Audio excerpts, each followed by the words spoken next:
Hey y'all, this is Palmer Anthony, and you're listening to the Arch City Music Podcast live from the Barn Studio. I bet that California sun looks good on you. Well, this Carolina moon is coming round soon. I heard you can't get enough of those beach town bars. Well, girl, you know my truck can't make it that far. Hey everybody, this is Austin, and you're listening to the Arch City Music Podcast from the Barn Studio. We have an awesome guest today. His name is Palmer Anthony. Palmer, how are you doing? I'm doing great. It's a nice Sunday here in Fort Worth, Texas, so I'm happy to be talking to y'all out there in Missouri. Good, so you are back home, huh? You said Stillwater was yesterday? Last night we were in Stillwater at the old Tumbleweed with a guy named Dylan Wheeler, and just got back into Fort Worth today. A guy named Dylan Wheeler. I think we know who that is, but that had to be a hell of a show. I assume so. Well, I sure hope so, and if not, y'all need to study and pay attention to me more, because this wouldn't be the first time we talked about him. He honestly is one of my favorite dudes to play a show with, and I've been a fan of his for a while. So, ain't he from around the Fort Worth area too? He's from Canton. Actually, just got. Well, I guess you could say that, but it's probably about 2 hours away. But it's like DFW area still. Sure, it's a little more East Texas. But okay. Well, I asked because it seems like there's a real tight-knit circle down there in the budding DFW music scene. I feel like this is where Nashville was 20 years ago. Yeah, no, I mean, I would say, it sounds funny, there's kind of like, there's like four, I guess, scenes, but everyone is starting to kind of get closer and closer together. There's like the Lubbock scene, there's the College Station scene, and there's kind of like the Austin, San Marcos scene, and then there's the DFW scene. Okay. But the more and more people are moving towards like Austin, San Marcos area. Well, and how would you define the differences in sounds between those different scenes? Because there's a lot of cool music coming out from down there, but it's hard to just call it all Texas country because that's just not giving them enough credit. Right. No, and I think that it sounds funny. Actually, I feel like you can decipher the differences, honestly, because like Lubbock to me is just like the bands that come out of there, like Flatland Cavalry, William Clark Green, a lot of like kind of the West Texas feel stuff. I'm getting a lot of fiddle. A lot of fiddle, yeah. Then you get Fort Worth has Cole lives out here. Oh yeah. Guys like Cody West, like they and Dylan. The DFW scene is a rock and roll vibe. I think Austin is too. Austin kind of has this like honky tonk bar thing, not quite fiddle, but like guys like John Wolfe. Mm-hmm. Those are kind of Austinites that I can think. I don't even know if he still lives in Austin, but that kind of like sound. And then you get East Texas guys, and they're still more rocky. And it is kind of a melting pot. But I will say, like, the scene is still the fiddle guys still hang out with the rock and roll guys. You know, it's not like it's a clique or anything. Sure. And how far are you from, let's say, Stephenville or Godley? Yeah. So it sounds funny. I lived in Fort Worth for a while. Just a month ago, moved down to Austin. But when I was in Fort Worth, and that Stephenville is its own scene too. I do kind of consider them a little more like Fort Worth area too, but I'm only, I think when I was living in Fort Worth, 45 minutes from Stephenville, so it's all right there. Sure. Well, two of our most recent guests were Giovanni and the Hired Guns and Austin Upchurch. They played, at the second last show Dylan had at the camp, and they're both right from that area, which I understand to effectively be a Dallas suburb, right? It's 45 an hour.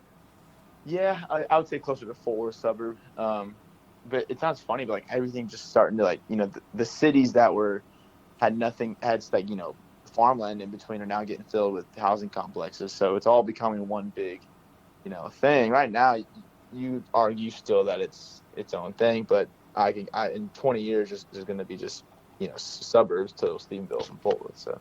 Well, and I love that because all the music coming out of there, and even in the variety that it all comes in, is really starting to challenge mainstream country music, and I think that would be a good turn of events.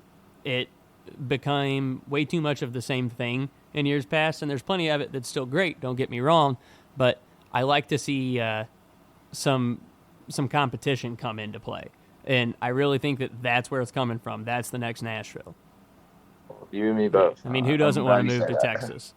But Exactly. you moved to Texas when exactly? So I actually thought you were from Fort Worth, but I corrected myself. You were from California. Yeah, so I was born in like a small farming town. And every time I say California, I was like, ew. And I also go, ew. I think it's gross too, but I grew up 12 hours north of Los Angeles, so I was like, I'm in a different state almost. I Sure. grew up in a small farming town in Mendocino County, which is basically 3 hours north of San Francisco. So it's almost Oregon. That's kind of what I tell people. Sure. And I grew up like small town, 5,000 people. We had to drive an hour and a half to the mall. Had to drive 3 hours to the closest airport. Like, it was in the boonies, Yeah, no But then kidding. when I was in my late teens, I moved to Lubbock for a little bit, Lubbock, Texas, and thought I was gonna that's when I kind of got in. About 19 years old, got into the music thing. I really, growing up, I was a baseball player. Right. That's kind of what my passion was, and just really sports in general. And I went to You college. you played college ball, Yeah. right? Yeah, I did. I was like, I rode the pine pretty hard, but I got down at UC Santa Barbara in Southern California. Well, and that had to be pretty far from home then, right? It was like 8 hours, 9 hours, maybe eight and a half, 9 hours. So just a couple north of LA then, huh? Right. And it was great because I met a lot of cool people that I'm still friends with. But it wasn't like my vibe really at all. I was the only person there like wearing like cowboy boots. And Oh, that ain't that ain't gonna cut it. It just wasn't my thing. But again, like, it's a beautiful area and a lot of people love it. It just wasn't my thing. So moved to Lubbock for about when I was like 19 for a little bit. Because I really I knew a couple chords on guitar, but I just started really like loving music. And I hated my major. I realized that was as far as I was going to go in baseball. So I was like, what am I going to do with my life? And just kind of on a whim was like, I think I could be part of music somehow. Because I loved it. And just started trying to write songs and went to Lubbock for a little while and met a couple people that were like, hey, I think you have a little something. Like, we can tell you're creative. Like, you have a little of a knack for it. But if you want to go get good at it, or at least learn what, do's and don'ts, go to Nashville. And so I was like 20 to 23, I lived in Nashville. And was there for 3 years and did everything that you could think of. I learned how to write songs. I played instruments in other people's bands. I worked a ton of odd jobs, bartender, all kind of stuff, just to figure out the industry. And then after a while, I was like, well, I think I kind of know what I want, and it wasn't really the Nashville sound at the time. So came back to Texas in Fort Worth, really, and was there for a while, and just got like 2020 kind of is when I started putting out music. And that's kind of when things started to form my own brand, if that makes sense. Since November 2020, that was the first song I put out. So that's for up to this date. I guess it's almost been 2 years that we've been pushing it. So, well, and that's a lot of progress you've made in 2 years, buddy. You're making a name for yourself. well, I appreciate that. Yeah, I mean, I definitely got my experience. I spent 3 years in Nashville, and you did your time. I was playing bass actually for Hank Jr.'s son for a little bit. Like, I worked so many odd jobs. Wow, that's really cool. Yeah, most people don't know that. I also played dobro in a band. Like, I was doing the most no odd kidding. things. Well, God, I can't imagine there's that much dobro in Nashville. That's why I'm not playing that band anymore. Sure. Well, is that that time of your life to be living in Nashville and doing the things you're doing, living Nashville to its utmost, that had to be so cool. Even though, it's not your thing, at least for a little while, I imagine I would have had a lot of fun with that.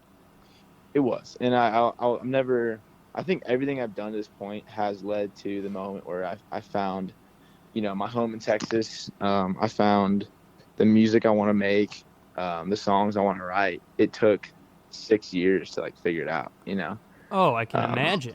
And I know that I'll continue to figure it out as this, progresses, but well, I don't hate my Nashville experience at all. It just wasn't, where I need to be now, at least. Sure. And I mean, any honest musician's sound, their music does change as time goes on when you mature. And if you're making honest music, it should progress like that. And I can only imagine, my taste alone in music. I'm not a musician. I wish I could be, but I don't have that talent in me. I just have the appreciation for it. But that appreciation has changed so drastically from, that when I was 20, give or take, until now, 26. And how old are you now? I thought I saw 24. Oh, I just turned 26. I got to update that. Okay. Yeah. Well, I think your website says that. But so you were 24 when you started releasing your singles. Yes, sir. Yeah, that's what, and I just I realized it sounds funny, but that website, you have to be on a desktop to update it. And Okay. I think that desktops are like obsolete these days. Sure. Well, I don't think it's a bad thing. People just think you're younger than you are. I have a baby face too, so that doesn't really help my case at all. Yeah, well, fair. I would have took you for 24. You could pass for that. Yeah. Great. Well, so when I was Googling your website earlier, I came across, I clicked the wrong link and found some Wikipedia page for Anthony Palmer. And I thought, nope, this ain't it. But I read it anyway. And he was some 1800s, 19th century British soldier. And he won some Victoria Cross, which is apparently only given to, the biggest badasses. And I thought, so I wonder if that's where the name came from. But well, I mean, the apple doesn't fall far from the tree. Sure, if the shoe fits. No, I'm just kidding. But yeah, it's fun. It's the tough part is that, Palmer is usually a last name and Anthony is usually a first name. Right. So, like, there's so many times venues will, on the billboard, it'll say like Anthony Palmer. I'm like, come on, like, just do an ounce of homework is all I'm asking. But, like, that's the absolute bare minimum too. I know. I understand why they made the mistake. It's like, come on. Sure, but yeah, like, let's set the bar a little higher, guys. Yeah, no. So, singles started coming out 2 years ago. When did you start touring? Well, the thing is, November of 2020, they're putting the first song out, and then COVID hits, a couple months later. So, granted, Texas opened up a lot quicker, right? But it wasn't until we basically were playing bars all that year, like just playing in any little corner bar. But we were mostly background music, all like, I guess it was sorry. COVID hit in the beginning of 2020. Is that right? Right, but then we started to ease up in the summertime, and then that second wave came around. Right around the election. Yes. Sorry, so I guess we hadn't put a song out yet, and when COVID hit, and then when it started to open back up, we were playing little pockets of Texas that would have bands, and like just the bars, and then we went out to the Mountain West area a couple times, but really like just playing a couple bars, once or twice a month, and I've actually had the same band except for like my drummer and one of my guitar players are relatively new as of like late last year, but like the same bass player and another guitar player, we've had us three have been together for a while. So but when the first song came out, we basically got reached out by a couple manager companies that started putting us on shows with their artists. So the first kind of bigger shows we played, really the first like actual show where we had like, it was ticketed, all kind of stuff. We were opening for Pegasus and the Rooftops. So like that was like our first show. So it wasn't like it was a pretty, we kind of got thrown into it.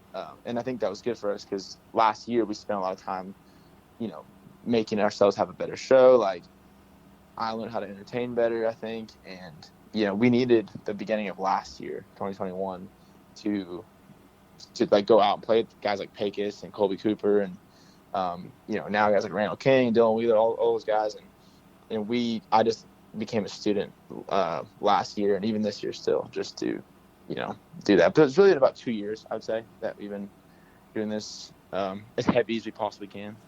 Sure. Well, now, with both Pecos and the Rooftops and Colby Cooper, separate shows, you played with both of them at the camp in Lake Wapapello, right? That is correct. So this Saturday with Reed Southall Band and Eli Adams is going to be your third trip down there. It is. I am so pumped. We're honestly, we're huge fans Of the venue. Of the area. It's beautiful up Sure. there. Dylan always takes great care of us there. Yeah. Dylan is the man. And, yeah, and he's honestly like become a really good friend of mine. And then we're also big fans of Reed. So, and we're excited to see Eli. We haven't met him yet, but we're pumped to meet him and watch his show. And I think it's just gonna be, and it's Labor Day weekend, so I feel like we're just gearing up to be an awesome night. I think it's going to be one hell of a time. So I've only seen 2 shows down there since we recently started working with Dylan, but I've always heard good things about it. And since he's taken over, that place has really come into shape. And it might be my favorite venue of all time. I mean, it's just neat. You can fit so many people. For me, it's up there too. Like and here's the one caveat I will say. Okay. Is that the night before we're playing in Lafayette, Louisiana. So that sounds like a hike. I mean, that's got to be a 10-hour drive, right? It's like 9:45. I pulled that out of a hat. Yeah, it's literally 10 hours. But we have, so basically what's going to happen is we're playing with, it sounds funny too, basically playing with 2 opposite genres. We're playing with Randall King in Lafayette, Louisiana, and then show will get over, 12:30, we'll all take showers and be on the road by 1.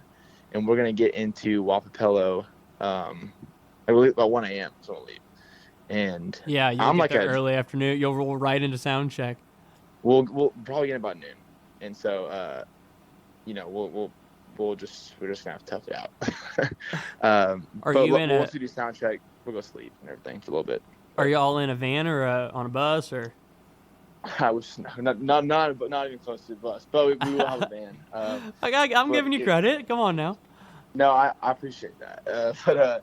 No, we're in like a 15-passenger van. Sure. And so basically, what we're probably gonna basically backline drums, so that gives us actually a lot more space, which will be nice. But we are, so basically, and here's the thing, I'm kind of a night owl, personally. I love basically we'll finish and I'll drive that 1 a.m. 6 a.m. shift. I know what you mean. I don't know why I love that stuff. I kind of like being night. It's hard for me to be in a car and not be the one driving. I just like the independence or the control, maybe. But I think it's more control for me. Yeah, I know what you mean. And I struggle to sleep on the road. So, man, and I get car sick. So even in the passenger seat, sometimes I get lucky, but sometimes it doesn't need to be more than 20 minutes. So I can't imagine. So like bad. Still, because that's a shitty hand to be dealt as a traveling musician. I drive almost every single time. I have to be, if I'm exhausted, that's when I can sleep. And I can sleep in cars, but it's if I'm just awake in a car, that's not miserable. Yeah. Yeah. I just did a 12-hour drive to Minnesota over July 4th weekend. And my dad and brother and I were driving up, and I drove every bit of 10 of the 12 hours there. And the other 2, it was past the wheel or fall asleep at it. So if it were up to me, I would have done the whole thing. I know what you mean. Right. Well, no, yeah. So the last 2 times you played the camp, if I remember correctly, Pecos and the Rooftops was Dylan's first show as a promoter. But, really? So you didn't know that, huh?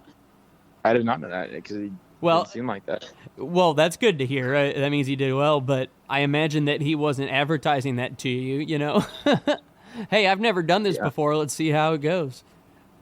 Yeah, I mean, he killed it. I know that, so. Well, and he has every time I've been there, too. But the Colby Cooper show, was that after the release of your album? That... I don't know when that show was. That was before. Okay, so this will be the first time you're bringing Western and roll to the camp, huh? I guess that is correct. Yeah, that's the truth right there. Well, that's exciting because it'll be something new for everybody. Listen, I'm so excited because I know that place cares about music, and they care about like you were saying, people who write their own songs who care about what they're writing. Who's not just writing to get famous. I know that area it's not in Texas, and people forget like there are pockets of the world, like even like Missouri, Kansas, Oklahoma, Arkansas, like they have that same passion towards that kind of music. And I love coming up there, seriously. Well, and I've heard others say that it does feel a little like home. People coming out of Texas and coming up here. There's plenty of Missouri that really does feel like the South. Oh, absolutely. I spent about 6 years living in Cape Girardeau, where I went to school, and that's the very northernmost part of the Boot Heel, the southeast part of Missouri, but it's kind of the capital of it, and it does feel like the South, which is nice. I sure like that, and I miss it all the time now that I'm back home in St. Louis. But oh yeah, I love it. That venue pulls people from all over the place because, like you said, there's little pockets, but there's people everywhere, and we don't get enough of it up here, so people flock from pretty far away to come see those shows, and I think you're going to have a lot of those. I really think Labor Day weekend, such a cool ticket, ought to be great weather, and the venue is perfect for that early fall kind of show. The stars are aligned for what ought to be a real good time, but the first time they get to hear Western and Roll, and there's a lot of good tracks on there that people surely know about, but are going to be real excited to see. And I was wanting to play one or two of my favorites and talk about those a little bit. Is that okay with you? Yeah, absolutely. So I'm going to roll with the first one, and I'm interested you're going to have to let me know if you expected this to be my first pick.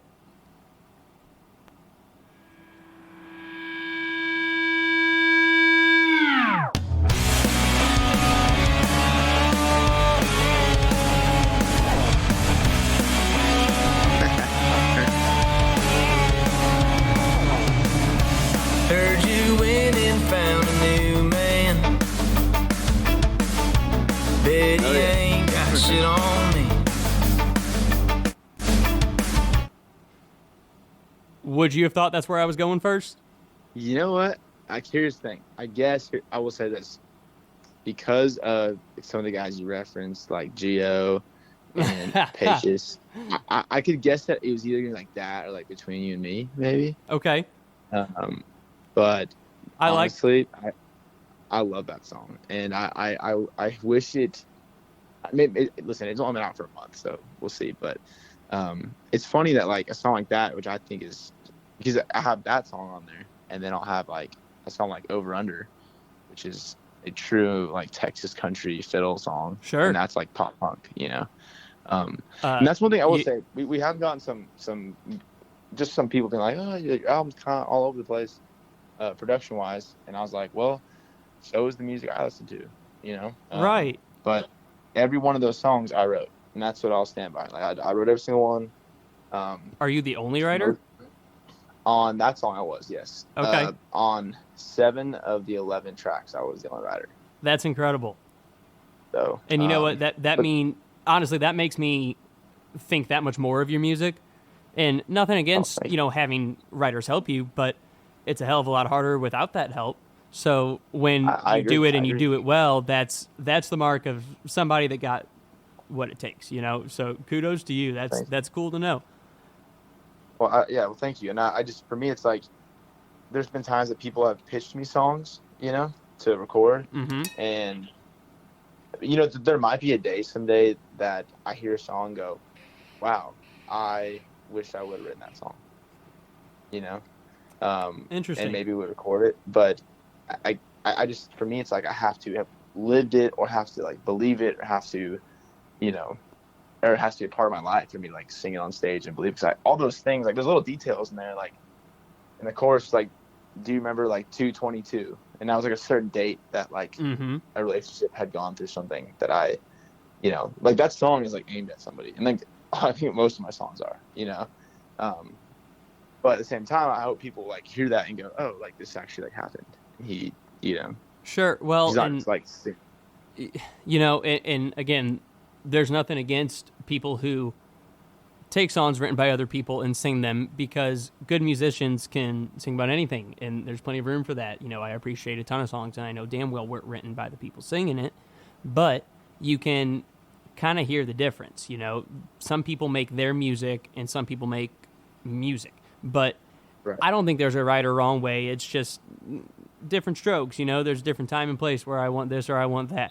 But Right. I think what drew me to that song, drew me to Happy for You First. Good God, was it's the only track on the album with an explicit label. Yes. And I yes. thought, okay, let's see why. But the funniest part of that too is like, I'm not even kidding. I had not shown my mom that song, and like we literally, maybe like a week before the album was coming out, Mom was like, "Hey, I'm just so glad that I can always show your music to like cause she's a school teacher, and like for elementary school. Okay. And she's like, I'm just so glad that I can, do this. I show my kids these songs, your students." And in my head, I go, well, how about you don't show your kids the new song if that's okay? Like, yeah. Yeah, good call. I love that though. Mom has to be number one fan, but I'd like to think the whole class just vibes too. I mean, they like the. Have you gotten good feedback from the kids? Well, it's funny because everyone has their song, or like if they give the album a full listen, that they like a little more, Mm-hmm. And like the Texas country things, like my family and like we'll say the older crowd and my mom's students even, they like a song like Remember Us or Letterman, or even like like Over Under. They like those kind of like sweeter songs, I guess. Well, yeah, but I know what you're going for, right? Because the album doesn't have one specific sound. I think like you said, all your music, it draws from different inspirations. So you hear some more of that, what I would call the alternative. I've heard people say shred dirt, and I think that's just self-explanatory. You haven't heard that one? No, I like that one. Then. Well, yeah, they just make sense, right? But the alternative, I like that one a lot. There's a pop punk kid deep in me that really goes for that. But some of your stuff is that more traditional Texas country sound, and then there's some of it that is a good kind of more contemporary country too. So there's flavors for everybody. No, I would like to think that, but at the same time, like I listen to Randy Rogers and Co Wetzel and like in the same like back to back. Right. So I feel like there's a lot of people that do listen to that same stuff, and so I know I do. Like, I'm okay that it's all over. I'll take the heat for that, knowing that I wrote every single song. Sure.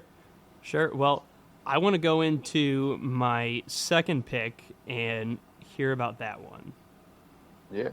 This town ain't big enough for us to hide. We both know where we'll both be tonight. Whiskey and strangers, soaked in anger, looking back at that last goodbye. When that swinging door opens, she'll walk back in my mind. So here we go on this hard So my first question is that one written about the same person as Happy for You? No, actually. Okay, I love it. Here's the best part though. There was a day that I was actually like talking. I'd been dating this girl for like 4 months or so, and out of the blue, like she just called me and like ended it. And I wrote Happy for You, and this song called Forever Gone. That's also coming out this year, we'll say. Okay. In the same day, the full songs in the same day. And I love that. Songs. And but my shirt and Dance All Hell about the same person. Okay. So they're all like that. I always toss a detail in there so those people hopefully listen and like know that it's about them. I love that. A little sting. We stay petty on this side. I am an advocate for pettiness, no doubt. But I usually tease 2 songs. I want to do one more because, well, it's great.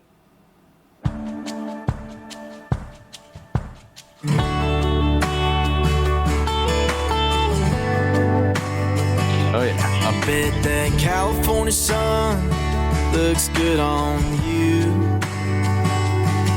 Well, this Carolina moon is coming round soon. I heard you can't get enough of those beach town bars. Well, girl, you know my truck can't make it that far. Meet me in Texas. So, of course I love that song because you recorded that with Gracie Yolk. I know we cut it off before she came in there, but how fun was that? It was cool, and I actually was very thankful that she was down to do it. She's actually, like, that was my first ask. That was the first person I asked, and You're one for one really, then.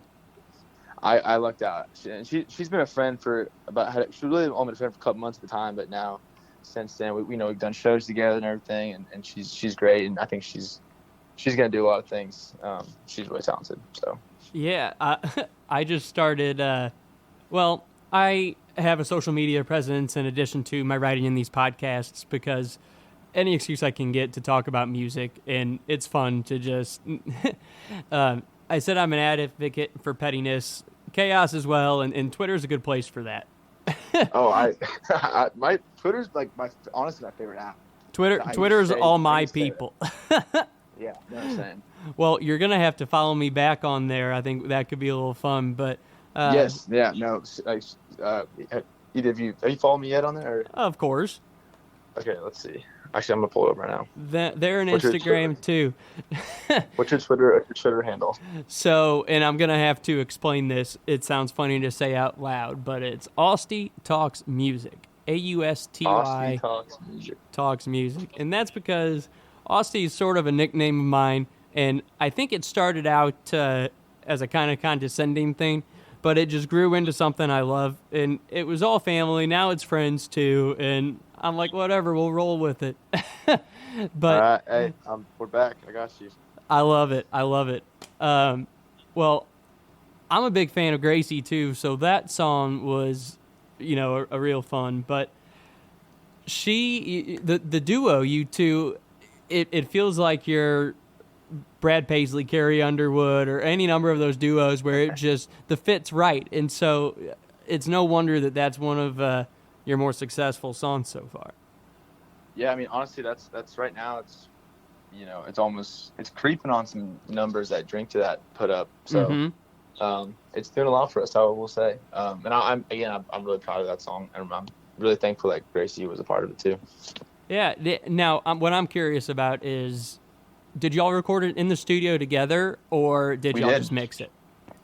Well, actually, so my vocal was done first, but when that song was not a duet at first, it was like just me for a long time, and then I went in the studio with her when she sang it, and I did sing a couple like ad libs, but we did it with the same producer, like the same room, just different days, I guess. But I was in there when she was singing it, and we were going through like parts and trying to figure out which sounded the best and everything. So Sure.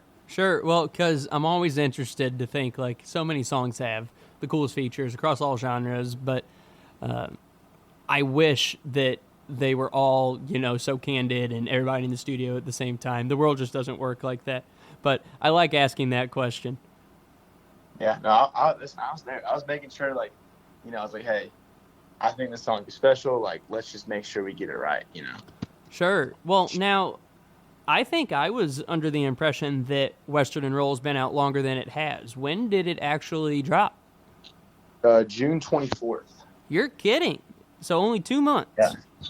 Man. 2 months. Oh, good. I was going to say, I guess I've just listened to it so much that I thought it was longer. Yeah, I mean, I know cumulative streams are like 1.6 million right now. So that's incredible. Granted, like Meet Me in Texas and Drink to That account for about 900,000 of those streams. Sure, but that's always how it boils out. Right, but it is cool, and I'm just, I am proud of it. I think that it's a good like anchor for us.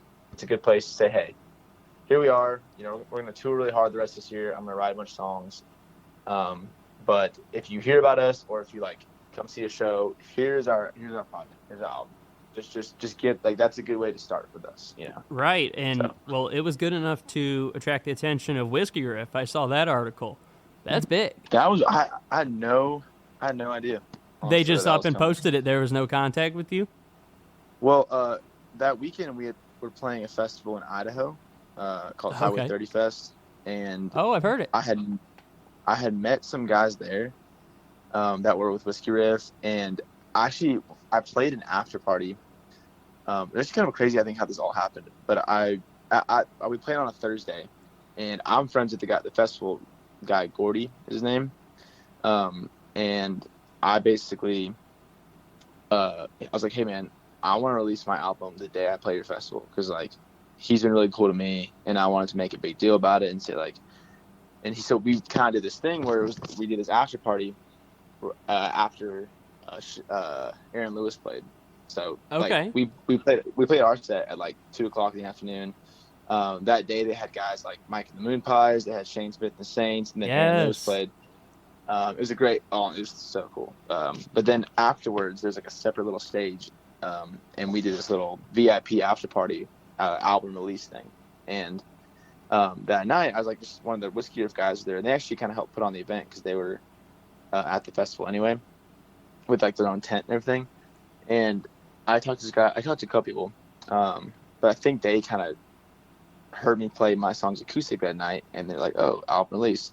And the next morning I woke up and I saw that article. I was like, and it was one of the guys that had been at the festival. So I was honestly like, man, that's cool that they like saw that acoustic little set and then went and listened to the project like that same night. And so that was really special. Something that I'm like, I still look back and man, like no matter what happens, I think it's still pretty cool that a company that big looked at our stuff. So Sure, dude. I mean, that's the kind of attention you want. That's good targeted advertising. I mean, nobody that reads Whiskey Riff isn't looking for exactly what you're doing.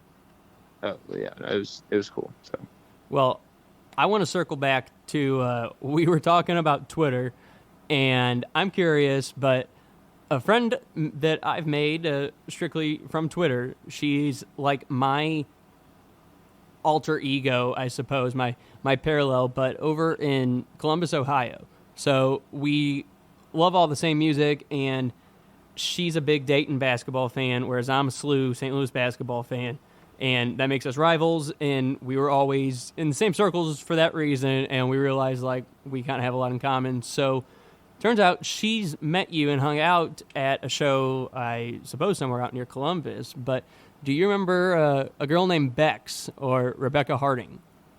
oh yeah, absolutely. You know what's funny? That was, I think, when I spent like 2 weekends selling merch for Pecos and the Rooftops last year. Oh, I think that's what it is. Yeah. Yeah, I'm pretty sure that's what it was. And she, I think, was at a Pecos Rooftop show, and I was selling merch. And I think she might have known someone in the band or whatever, but like, yeah, that's definitely, I think, how we met her. Well, yeah. I was excited and bragging about, like, hey, guess who's on my podcast Sunday? And she's like, yeah, cool. We go way back. Yeah. So she had to steal my thunder. No, I've known her for a little bit. Yeah, 100% know that is. That's funny. Well, my final two questions: what kind of upcoming projects? Any secrets you got for us that we can look forward to? I can definitely say that I have 2 songs recorded, like fully recorded, that are ready to roll. I don't know if they'll be the first ones out, but I will definitely. This year, the goal is at least 2 more singles. So. Good, well, good, because this year ain't that long. So hopefully that means soon. No. I'm thinking first week of October. That's kind of the plan right now, and then kind of mid-November, maybe first week of December. Hey, we have one that has been kind of. It's more of a country thing, and it's been kind of shifting some hands in Nashville. I might not be the one putting it out. There's a couple guys that might cut this song that are a lot bigger than I am. Interesting. Well, So if it goes that way, I'm excited to find out who. But For Yeah, what it's no, I'll say it off air for you. perfect. Yeah. Well, for what it's worth, December 4th is my birthday. You said first week of December. If you just want to, consider it a gift, we'll take that. You got it. Yeah, I'll put that as on. I looked at it on a Sunday. My Maybe birthday's I'll on give you it. a present on the second. My birthday's on. birthday Oh, well, present's that's on the second. boring. Yeah. Damn. Okay. Well, fine. 2 days early. But my last Yeah, question for yeah. you, and this is one I always like to ask, is you're, of course, on the same ticket with Reed Southall Band. What is your favorite Reed Southall Band song? Well, here's the thing. I'm gonna probably anger some Reed Southall fans by saying this, but I would say, okay, as a mood thing, if I'm like with the boys and I'm just like, want to listen to some rock music, like I'm gonna go with Keystone Clan, the live version. Absolutely. But I think their new album is incredibly slept on. There's a 3-song span. It goes Rose Gold, C'est La Vie, and Where We Belong. Even sticking a moving around for that. Mm-hmm. That I think is probably my favorite 4-song span on any album that's come out in the past 4 or 5 years, because they're all Where We just Belong, killer. Yeah, and Rose Gold is such an incredible love song, and C'est La Vie has no lyrics, but it's the prettiest. I just love it. And then obviously Sticking a Moving's a banger, but then Where We Belong is what every musician feels at some point, and when they're chasing the dream. And I just that song I just I just feel that song so much. So yeah, I know what you mean, and it's incredible how much C'est La Vie can say without actually saying anything. Oh, I love it. I love that too. Yeah, I think that, and I fight myself on this a lot because it's hard to really just lock in your answer and commit to it. And I think it changes over time, but I argue that Six String Sorrow is my favorite album of all time. So it's pretty damn good. And that's what I'm saying. I was going to anger some Reed Southall fans by saying that, but I hope they can understand it's because of just the lyrics of that song, Where It Belongs, is just so incredible to me. Sure. I mean, it top to bottom, that entire ticket is just, I think you guys all complement each other so well. You, Eli Adams, Reed Southall Band. It's just exactly what I'm looking for on Labor Day weekend in the middle of the woods. Hey, that is exactly what that place is. So we're excited. We're excited. It's going to be a good time. And again, that is the Reed Southall Band concert with Palmer Anthony and Eli Adams this Saturday, September 3rd at the camp at Lake Wapapello. We're really looking forward to that. I know you are, Palmer. I guarantee these other guys are. And I know all of the massive amounts of people that are coming sure are too. So we're excited. I'm looking forward to meeting you there. And I saw somewhere that you played a little bit of basketball too. And if you remember, they got a court there at the camp. So consider this a challenge. You said they got a court there? They have a half a basketball court there. Did you not see that the first 2 times? Hey, you guys don't want that smoke. We can get Dylan in on a pickup game and have some fun. Here's the thing. We're a very deceptive group because I'm about 6'1", 6'2", and my bass player is 6'3", my drummer is 6'4". So I'm just saying, if y'all want to do 3-on-3, I'm gonna be running point.